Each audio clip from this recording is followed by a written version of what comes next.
महामारी ने देश का बुरा हाल कर दिया है। खासकर अर्थव्यवस्था को इस कदर हिलाया है कि ना तो देश में व्यापार है, न ही रोजगार। जी हां, लगातार रिपोर्ट सामने आ रही है कि पूर्णबंदी से उद्योगों की तालाबंदी हो चुकी है। अब जब व्यापार नहीं चलेगा तो रोजगार कहां से मिलेगा।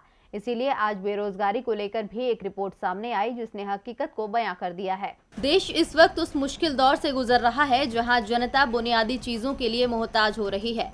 एक तरफ इलाज का अभाव है, दूसरी तरफ सरकार की बेरुखी, और इस परेशानी के सबब में महामारी ने लोगों से रोजगार भी छीन लिया है।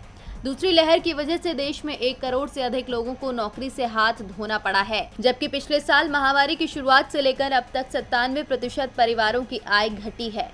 Centre for monitoring Indian economy यानी CMIE के मुख्य कार्यपालक अधिकारी महेश व्यास ने कहा कि बेरोजगारी दर मई में 12% रही, जो अप्रैल में 8% थी। इसका मतलब है कि इस दौरान करीब 1 करोड़ भारतीयों को नौकरी से हाथ धोना पड़ा है। उन्होंने कहा कि रोजगार जाने का मुख्य कारण दूसरी लहर है। अर्थव्यवस्था में कामकाज सुचारू होने के साथ कुछ हद तक समस्या का समाधान हो जाने की उम्मीद है, लेकिन ये पूरी तरह से नहीं होगी। इतना ही नहीं, उन्होंने सरकार को हकीकत का आईना दिखाते हुए कहा कि जिन लोगों की नौकरी गई है उन्हें नया रोजगार तलाशने में दिक्कत हो रही है। असंगठित क्षेत्र में रोजगार तेजी से सृजित होते हैं, लेकिन संगठित क्षेत्र में अच्छी नौकरियों के आने में समय लगता है।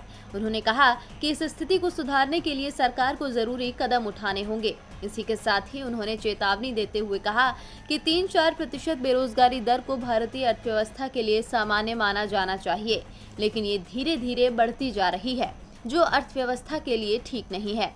यानी साफ है कि अब तो विशेषज्ञ भी सरकार को सलाह दे रहे हैं कि जाग जाओ सरकार, देश को मुसीबत से बाहर लाओ सरकार।